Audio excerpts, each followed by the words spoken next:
Hi friends, எல்லாருக்கும் வணக்கம். என் பேர் திலகம். இன்னைக்கு நம்ம வீடியோவில் என்ன பார்க்க போகிறோம் அப்படின்னு பார்த்தோம்னா, பறவைகளை கன்னடத்தில் எப்படி சொல்லுவோம், எப்படி பேசுவோம் அப்படின்னு சொல்லிட்டு தமிழ் வழியாக கன்னடத்தில் எப்படி சொல்கிறதுன்னு நம்ம இந்த வீடியோவில் பார்க்கலாம். அதுக்கு முன்னாடி நம்ம வாய்ஸ் சேனலை லைக் பண்ணுங்கள், ஷேர் பண்ணுங்கள், சப்ஸ்கிரைப் பண்ணுங்கள். இப்போ வாங்க வீடியோக்குள்ளே போகலாம். ஃபர்ஸ்ட் ஒன், பறவைகளை கன்னடத்தில் எப்படி சொல்லுவோம் அப்படின்னு பார்த்தோன்னா பக்ஷிகளு அப்படின்ட்டு சொல்லுவோம். இது ப்ளூரல்ல பறவைகள் இருக்கிறதுனால பக்ஷிகளு அப்படின்ட்டு சொல்றோம். பறவைகள் அப்படின்னு சொன்னாங்கன்னா பக்ஷி அப்படின்ட்டு சொல்லுவாங்க. நெக்ஸ்ட் ஒன், கிளியை எப்படி சொல்லலாம்னு பார்த்தோன்னா கிளி கிணி அப்படின்ட்டு சொல்லுவோம். மயில் எப்படி சொல்லலாம்னா நவிலு, மயில் நவிலு. ஆந்தை எப்படி சொல்லலாம்னா கூபே, ஆந்தை கூபே.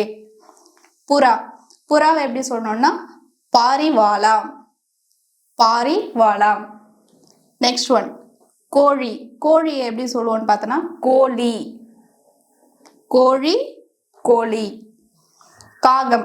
காகே. வாத்து எப்படி சொல்லுவோம்னா பாத்துக்கோழி அப்படின்ட்டு சொல்லுவோம். பாத்கோழி. குயில் எப்படி சொல்லலாம்னா கோகிலே. கழுகு எப்படி சொல்லலாம்னா ஹத்து. மைனா எப்படி சொல்லணும்னா கொரவன்கா. சிட்டுக்குருவி எப்படி கன்னடத்துல சொல்லணும்னு பார்த்தீங்கன்னா குப்பச்சி. இந்த டீடைல்ஸ் எல்லாமே டிஸ்கிரிப்ஷன்ல கொடுத்துருக்கோம். எனி டவுட்ஸ்ன்னா கமெண்ட் பண்ணுங்க. தேங்க்யூ.